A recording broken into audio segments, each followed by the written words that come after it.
주거용 건물이나 상가 건물을 임차할 때 임대인의 미납국세를 열람할 수 있다는 사실 알고 계셨나요? 특히 임대차 계약 전이라면 임대인의 동의를 받아 미납국세 열람을 신청할 수 있지만 임대차 계약 체결 이후에는 보증금 1천만 원을 초과하면 임대인의 동의 없이도 미납국세 등을 열람할 수 있습니다.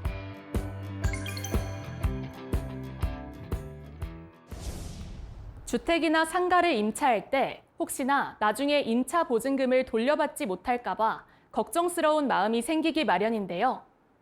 특히 국세의 경우 임대인에게 체납액이 있더라도 압류가 되어 있지 않으면 등기사항 증명서로 확인이 불가하기 때문에 임대차 후 해당 건물이 경매나 공매로 처분되는 경우에는 임차 보증금을 돌려받지 못하는 사례도 종종 있어 왔습니다. 이러한 피해를 예방하기 위해 임대차 계약 전에 임차인이 임대인의 미납국세 등을 확인할 수 있도록 한 제도가 있는데요. 바로 미납국세 열람제도입니다. 미납국세 열람제도란 주택이나 상가가 압류돼 공매 등으로 처분되는 경우 국세의 우선권 행사로 인해 세입자가 불이의 피해를 보는 것을 예방하기 위해 임대차 계약 전에 임대인의 동의를 얻어 임대인의 미납국세 등을 열람할 수 있도록 한 제도인데요.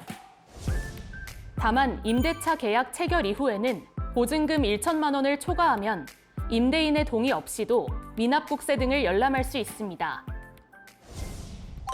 종전 미납국세 등의 열람은 임차 예정인이 임대차 계약 전에 임대인의 동의를 받아 임차할 건물 소재지 관할 세무서에서만 열람 신청이 가능했는데요.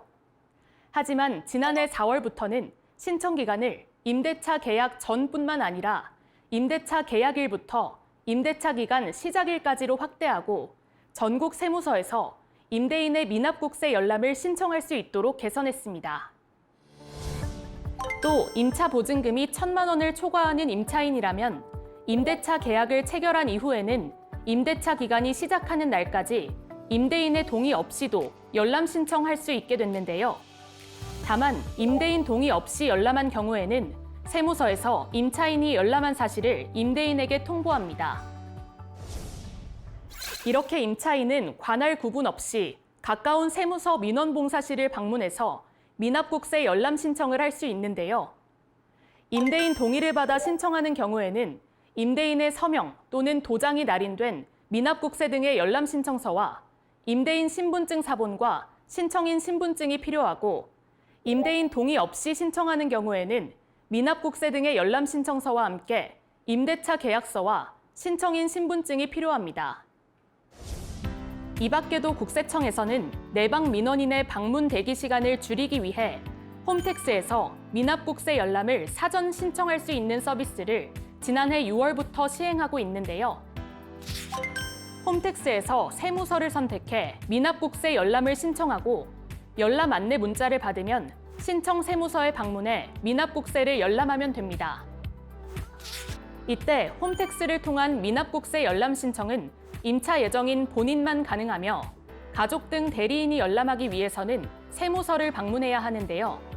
또한 임대인의 미납국세 내역은 열람만 가능하며 내역서 발급이나 복사, 사진 촬영은 불가합니다. 한편 미납국세 열람제도 활용에 이어 임차인이 상가 건물 임대차 보호법의 보호를 받기 위해서는 사업자 등록과 함께 확정일자도 받아두어야 하는데요.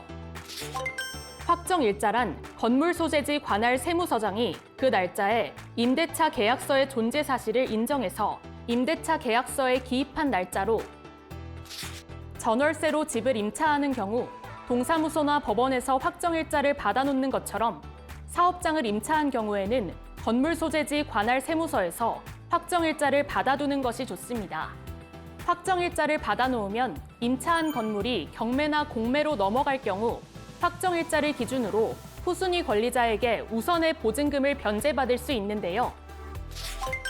다만 환산 보증금이 지역별로 서울은 9억 원, 서울을 제외한 수도권 정비계획법에 의한 수도권 중 과밀 억제 권역과 부산은 6억 9천만 원, 기타 광역시와 안산시, 용인시, 김포시, 광주시, 세종시, 파주시, 화성시는 5억 4천만 원 이하인 경우에만 보호를 받을 수 있습니다.